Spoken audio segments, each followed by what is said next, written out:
Salut. Alors aujourd'hui, je voulais parler d'une petite idée qui m'est traversée l'esprit. Comme vous pouvez le voir sur YouTube, il y a beaucoup de vidéos créées, générées par IA. Et donc, les gens qui tiennent ces chaînes-là, en fait, en quelque sorte, ils font travailler l'IA en fait à leur place. Donc, c'est du contenu, on va dire, qui va être synthétisé à partir de l'IA, par exemple, ou c'est pas, enfin, je veux dire, du contenu en fait synthétique, si je puis dire. Il n'y a plus vraiment la chaleur humaine, bien que l'IA explique très bien, mais il y a quand même des erreurs qu'on peut le voir avec ChatGPT, par exemple, qui donne des erreurs, ils appellent ça des hallucinations. Par exemple, on va lui donner une information et il va croiser avec le deep learning, les informations par rapport aux data, tu vas lui dire, voilà, je veux faire telle cuisine, j'ai tel produit dans mon frigo, qu'est-ce que je peux faire avec? Et il va dire, voilà, tu peux faire ça, machin, bidule. Mais en fait, c'est juste des informations qu'on leur donne, et après, il reconstitue l'information, dans le sens de ce qu'on a besoin. Mais il peut aussi faire des erreurs. Par exemple, on peut lui poser des questions euh, bien précises, en fait, qui va faire justement bugger l'IA, en fait, qui va la rendre incohérente. Par exemple, tu vas le commencer à lui parler d'un sujet, et après tu lui dis, si tu connais bien ton sujet, là tu t'es trompé, c'est pas bon.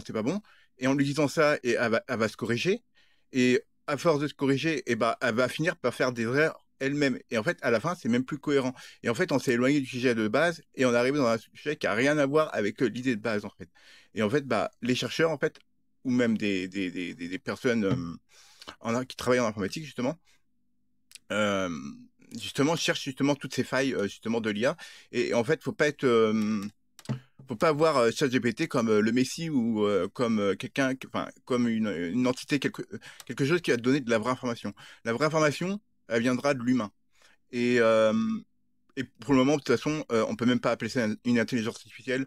C'est juste pour faire bling bling, un peu faire du beau, parce que la vraie intelligence artificielle, elle passerait le test de Turing et elle réussirait.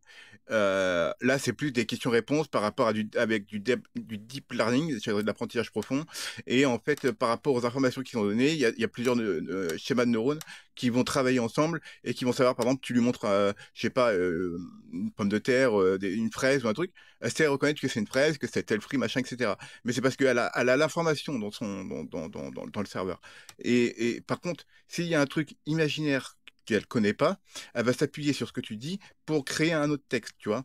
Et donc, c'est pas vraiment de l'intelligence artificielle, c'est plutôt, on va dire, plein de petits points qui sont connectés ensemble pour créer, on va dire, en quelque sorte, hmm, je sais même je peux même pas appeler ça une intelligence, mais disons, on va plutôt appeler ça comme une base de données qui peut te répondre. Et bah, c'est un peu ça en fait. Et la vraie intelligence artificielle, en fait, qu'on n'est pas encore, euh, bah, elle serait capable de discuter comme un vrai être humain.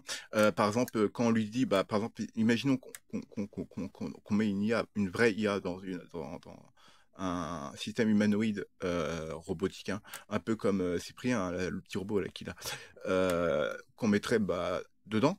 Déjà, c'est très avancé quand même ce qu'il a acheté, hein, Cyprien, comme petit robot, parce qu'il sait se maintenir en équilibre, il peut être programmé pour danser, etc. C'est assez impressionnant quand même pour un jouet, mais bon, un jouet un peu cher quand même. Euh, mais ce que je veux dire, c'est que bah, il y a plein de capteurs, etc. Mais si on met une vraie intelligence artificielle dedans, l'intelligence artificielle, elle va pas rester assise et rien faire, tu vois. Elle va cogiter et elle va vouloir créer dans le monde réel. Elle aura conscience d'elle-même et elle saurait ce que c'est la douleur, les émotions, etc. Et après, créer des émotions à partir de connexions à base de silicium. Enfin, pour l'instant, on a le silicium. Bon, moi, je pense qu'on va partir après sur d'autres matériaux, comme il y a des neurones polymorphiques. En fait, c'est des neurones adaptatifs, en fait, enfin, c'est des neurones que j'ai imaginé. Bon, après, je sais pas si ça va être possible de le faire ou pas, mais en fait, imaginez un neurone. Il y a un neurone avec ses connexions, etc. Il peut en avoir jusqu'à 10 000 sur un neurone. D'accord. Ensuite, à côté, il y a un autre neurone. D'accord. Et il y a le synapse. Donc, on va dire le synapse, bah, le petit tuyau qui se connecte à l'autre neurone. Et ben, en fait, le neurone A et le neurone B. Voilà. Et en fait, le neurone A devrait se mettre en négatif. C'est-à-dire, envoie des ondes, enfin, un champ magnétique négatif. Et que le neurone B met des champs, un champ positif, pour, juste uniquement sur la synapse, pour justement que cette synapse se connecte à la bonne, au bon neurone. Et les autres neurones autour, eux, seront toujours en, comment on appelle ça, en semi-négatif, positif, dans le sens où pour pas qu'il y ait d'erreur, en fait. De façon à ce que bah, le neurone B se connecte sur le neurone A et qu'il y ait l'information. Euh, et donc, à partir de là, si on arrive à faire ça, à partir de là, et qu'on arrive ensuite à créer. Déjà, il faut savoir que notre boîte crânienne, elle fait à peu près 1400 cm3, donc c'est pas très grand, surtout pour une consommation à peu près de 30 bah, ouais, une trentaine de watts. Donc, niveau consommation, on est super efficient en termes de rendement énergétique. On est imbattable en termes de biologie, quoi. Mais une intelligence artificielle, elle va prendre, elle va se taper, c'est plusieurs, c'est même en gigawatts qu'elle va utiliser. Bon, en tout cas, à l'heure actuelle. Mais ce que je veux dire, l'IA, elle va pas rester assise et ne rien faire. Euh, et elle va vouloir créer dans le monde. J'étais à craint de penser, ouais, justement, là je suis parti sur l'intelligence artificielle, mais ouais, et après, bon, pour continuer un peu sur l'idée, les neurones en fait seraient dans une substance qui serait comme du quartz, mais un quartz liquide en fait, de façon à ce que qu'il maintient une chaleur, mais c'est pas vraiment du quartz, parce que le quartz il durcit, tu vois, ça devient du verre. Mais il faudrait que ce soit une matière qui soit suffisamment solide et suffisamment liquide, de façon à ce que les synapses se connectent entre elles sans avoir de difficultés en fait. Mais bon, mettre 1000 milliards de microprocesseurs qui font 10 kilooctets pour avoir justement les 10 000 connexions. Après, bien sûr, ce serait un cerveau humain optimisé, parce que si le cerveau humain aurait les 100 000 milliards de neurones, avec ces 10 000 connexions par neurone, si on fait ça, si on aurait ça, je veux dire, on se rappellerait de toute notre vie, de tout ce qu'on a fait dans notre vie. En gros, on n'aurait perdu aucun neurone. Mais en fait, les informations qu'on apprend et on réapprend pas, euh, bah, on les oublie, naturellement. En fait, on les élimine pour justement laisser place à d'autres informations. Alors que si on garderait tous nos neurones, et nos neurones ne seront pas éliminés sans créer de tumeurs ou autres, hein, bien sûr, mais qui seront bien structurés, etc., l'hippocampe, attends, ouais, ça, l'hippocampe crée justement des neurones, hein, il en crée, et justement, bah, il recrée des neurones pour réparer les parties les plus importantes, etc. Euh, et donc, ouais, on est très, et en fait, bah, plus le temps passerait, bah, plus on aura des neurones, et les neurones ne seraient pas programmés pour mourir, et en fait, on serait optimisé, et toutes les connexions neuronales, les 10 000 connexions par neurone, seraient connectées. Ce qui est impossible biologiquement, bien sûr. Mais sur une intelligence artificielle, si on arrive à créer ça, euh, en se basant sur justement le cerveau humain, qui a, d'après ce que j'ai pu lire sur les magazines, aurait 10 000 connexions neuronales par neurone. Et il y aura à peu près 3000 réseaux neuronaux. C'est des réseaux de neurones complexes qui relient des neurones moteurs, mémoriels, etc. Ça, parce qu'en fait, il y a plusieurs types de neurones. Il y a des neurones moteurs, il y a des neurones mémoriels, il y a des neurones qui vont servir, par exemple, pour traiter de l'information, faire des mathématiques, de la logique, etc. Voilà. Et donc, ouais, non, en fait, je voulais parler, en fait, de base d'une idée qui m'est venue sur justement YouTube. Comme vous pouvez constater sur YouTube, bah, il y a des pubs qui sont beaucoup sur l'IA, et donc l'argent va à qui? Déjà voilà, il y a ça. Il y a aussi ceux qui vont essayer de te vendre des formations, comme si c'était un peu des pubs mainstream, c'était même pubs professionnels, on a l'impression. Quand par exemple on voit les pubs, bon, pour pas citer de marque, mais je vais en citer quelques-unes. Quand on voit des pubs de Fanta, par exemple, on voit que c'est des vrais pubs qui ont été travaillés par les marques. Et alors que sur YouTube, en tout cas quand je suis sur Twitch, je vois justement ces pubs-là. C'est des pubs qu'on voit qui sont travaillées, on voit que c'est des pubs professionnelles, mais c'est un peu vieillissant. Et mais au-delà de ça, il y a les pubs avec l'intelligence artificielle, donc ça pose problème. Il y a les chaînes qui sont uniquement basées sur de l'intelligence artificielle, donc à qui revient les revenus. C'est même plus un humain qui travaille forcément derrière, ou peut-être qu'il va créer le script, voir si tout s'articule bien, ou faire un montage, etc. Mais il y a la voix de l'IA qui explique. Euh, la personne qui tient la chaîne, justement, donne un moindre travail comparé à d'autres, eux, qui vont donner des informations réelles qu'ils ont appris dans leur vie, qui aura pris du temps, etc. Et donc, on voit ces chaînes-là qui sont rémunérées et d'autres qui sont rémunérées, mais pas à leur juste valeur, parce que bah, c'est leur vraie connaissance en fait qu'ils fournissent. Et donc, bah, ça, c'est un pose un problème. Et ensuite, bah, ouais, déjà les pubs, il y a les chaînes IA, et il y a aussi, bah, ce que je voulais parler, c'était comment on appelle ça, les pubs. Il y a certaines pubs, ok, je sais qu'on peut pas interdire toutes les pubs, mais pour moi, un géant comme YouTube, par exemple, ou même Twitch, hein, qui est quand même mondialement connu, ne devrait pas faire de la pub pour des boissons sucrées, par exemple, ou des pubs pour des bonbons au chocolat, ou des bonbons, des trucs comme ça.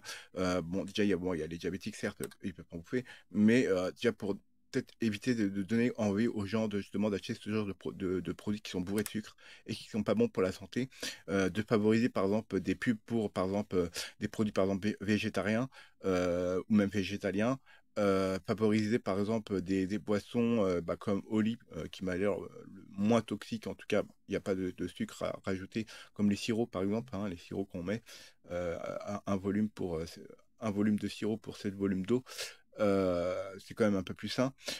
Mais tout n'est pas à bannir, bien sûr, mais il y a quand même, je veux dire, en tant que géant comme YouTube, Twitch, après, il y a quoi d'autre bon, en tout cas, moi, c'est sur les principaux que je vais, ou même sur Facebook, hein, parce qu'il y a aussi des pubs, hein, forcément. Des fois, on voit des petites fenêtres de pub, ça, par contre, c'est le plus chiant, ça, pour réguler ça, ça va être compliqué. Mais en tout cas, on peut mettre des bloqueurs de pub. Mais en tout cas, en tant que ministre de la Santé, si une personne, moi, si je serais de la ministre de la Santé, justement, j'interdirais ces pubs-là.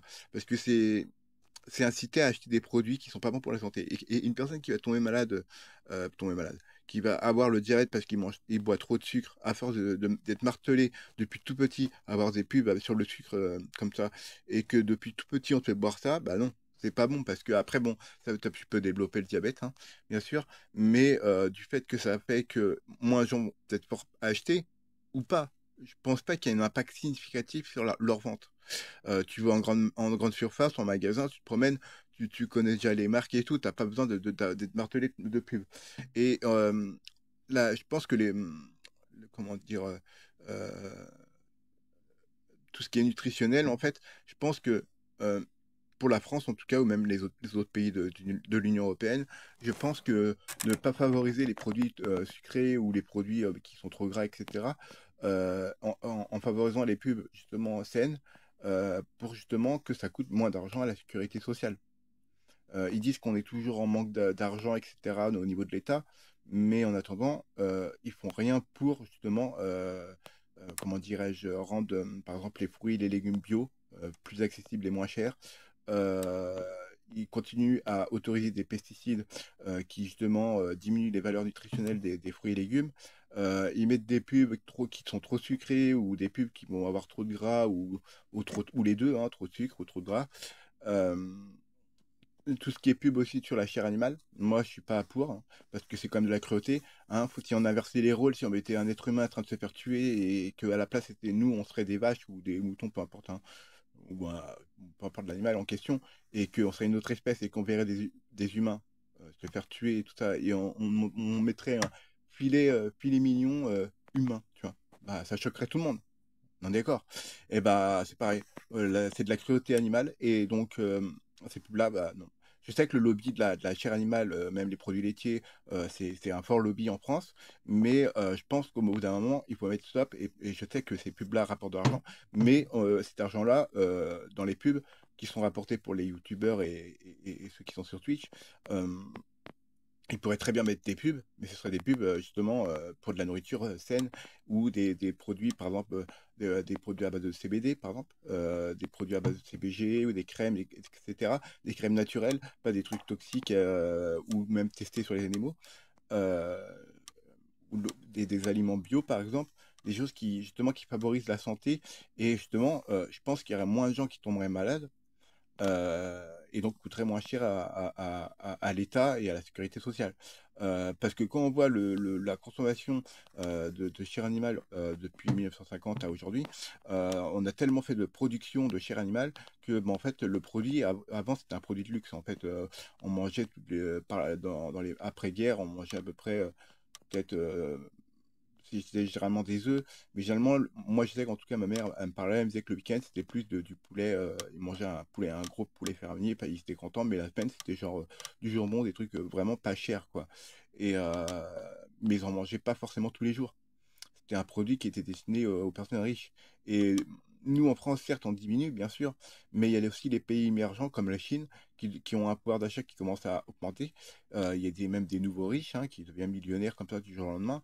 Et justement, il y a une consommation croissante de chair animale et justement, ça pose un problème, quoi. Euh, Disons que nous, on a un peu d'avance en termes de point de vue nutritionnel, etc., parce que notre pays euh, a eu des riches, si je peux dire, des millionnaires ou des milliardaires plus rapidement, et encore plus aux États-Unis ou autres. Mais dans les pays comme la Chine, l'Inde, etc., c'est tout nouveau pour eux. Donc il y a une émergence, et puis en même temps, ils ne sont pas le même nombre. L'Inde, qui est quand même l'un des pays les plus peuplés du monde, ça n'a pas le même impact dans le monde. Euh, donc ouais, interdire ça, ce serait bien, la cruauté animale. Et ouais, donc ouais, pour parler aussi, je voulais parler, ce serait bien que sur YouTube, qu'il fasse un YouTube éducatif. C'est-à-dire, on, on aurait une application YouTube, parce qu'il y a YouTube Kids hein, pour les enfants, mais par exemple un YouTube éducation. Et donc ça veut dire que en gros, ce serait une application, on irait dessus, et on aura le YouTube quasiment normal. Et en fait, sur le côté, il y aura par exemple un petit volet qui pourrait se déplier. Et après, mettons, on peut cliquer dessus. Et il te demande ton niveau scolaire. Par exemple, tu vas mettre, je sais pas, lycée. Après, après, il va te demander dans première, seconde, etc. ou terminale. Et après, il va te demander dans quel bac tu veux, bac S, bac STI. Je ne sais pas s'ils font encore de bac STI, mais, ou bac STL, sciences techniques de laboratoire, etc. Enfin, peu importe, il te mettra tous les bacs ou les BEP ou tous les CAP en question. Et après, à partir de là, une fois que tu as fait, t'as fait ton tri, tu vois, tu mets bac, après tu mets bac S, après tu mets terminal. Et, euh, et en fait, après, tu fais rechercher et il va te donner toutes les vidéos éducatives qui vont être liées à la terminale pour le bac S. Et ce serait pareil pour tous les diplômes. Et donc, en fait, bah, ça permettrait justement de filtrer les recherches et que c'est les informations ou les youtubeurs qui font justement ces vidéos-là devront aussi passer par... ils publient leurs vidéos et ces vidéos-là seront après vues par des professeurs ou éventuellement des personnes qui sont peut-être plus qualifiées qu'eux ou qui ont les mêmes qualifications qu'eux, mais au moins avoir un autre point de vue et d'être validé par plusieurs personnes, tu vois, pour que l'information soit vraiment juste. Et comme ça donnerait vraiment quelque chose de très intéressant. Ça nous permettrait de lancer l'application, tu sais où tu vas, tu sais de quoi tu dois regarder, tu sais où tu es rendu, et après bah, que ce soit accepté par le ministre ou la ministre, parce que je regarde pas trop la politique, de l'éducation. Et en fait, bah, en gros, en suivant tous les cours qui seront sur, par exemple, sur le bac S en terminale, en suivant tous les cours, bah, toutes les personnes en candidat libre qui feront leur bac chez eux, ils achètent les manuels normaux, comme s'ils allaient à l'école, et de chez eux, avec un ordinateur, ils savent quelle vidéo il faut qu'ils regardent, qu'ils ont une liste après de vidéos à regarder, et ils font étape par étape, comme ce qui devrait se passer à l'école. Et ils iront même à leur rythme. C'est-à-dire, si une personne ne comprend pas trop, il reste sur la vidéo, il essaie de comprendre, etc., ou revenir en arrière pour mieux comprendre. Et si quelqu'un apprend beaucoup plus vite, bah lui, au lieu de faire 3 ans pour le faire le bac S, il va peut-être faire une année ou 2 ans, tu vois. Et donc, ce sera adaptatif pour chacun. En fait, quelqu'un qui a un QI qui va être de 100 ou 130 ou 140, peu importe, et bah, la personne apprendra à sa vitesse. Et donc, bah, ça permettrait de toutes les personnes qui passeraient en candidat libre. Après, ils s'inscrivent, hein, passant leur bac en bac S ou etc. en candidat libre et ils ont suivi tous les cours exacts sur YouTube qui ont été vérifiés, etc. Et après, ils passent l'épreuve et normalement, comme tout élève qui a été à l'école, quoi. Et donc, ce serait une application plutôt intéressante. Et je pense que ce serait une application qui fonctionnerait. Après, c'est peut-être pas forcément YouTube, hein. Ça peut être aussi une autre application. Mais après, cette application-là, il faudrait qu'elle soit gratuite ou qu'elle fonctionne par don euh, pour rémunérer les personnes. Parce que bah, je pense que les connaissances et le savoir doivent être gratuits en fait pour tout le monde. Les gens le font comme le Wikipédia, c'est du bénévolat, et ils demandent des dons pour qu'on soutienne le Wikipédia pour qu'il reste en vie, etc. Le Wikipédia, c'est quand même important. Il y a certes quelques petites erreurs, etc. Mais disons que dès qu'il y a une personne qui voit une erreur, elle peut toujours la signaler, etc. Et je pense que le Wikipédia, par exemple, c'est un projet qui a commencé dans le début d'Internet, c'était dans les années 95, 96, ou même dans ces eaux-là. Mais c'était vraiment le début. Au début, on avait des dictionnaires, on avait des encyclopédies sur CD, sur CD-ROM. Et du fait d'avoir le Wikipédia après sur Internet directement, tu vas sur Internet, tu as l'information directe, il t'explique et tout. Mais bon, après, ça dépend de ce que tu recherches, mais après, tu comprends pas forcément parce que c'est trop haut au niveau termique d'études. Mais en tout cas, moi, tu sais au moins de quoi ça parle, quoi. Tu comprends peut-être pas forcément les équations, mais tu comprends au moins ce que tu lis. Euh, et donc faire la même chose, mais en vidéo. Et ce serait expliqué. Et en plus, avec l'émergence de l'IA, là, c'est l'humain qui est en avant, pas l'IA. L'IA sera là pour justement aider l'humain, pas à l'inverse. Et justement, l'IA va peut-être apporter quelques informations supplémentaires qui est pertinentes et intéressantes. Donc voilà, c'est une application que j'imagine et qui pourrait être intéressant pour tout le monde en fait.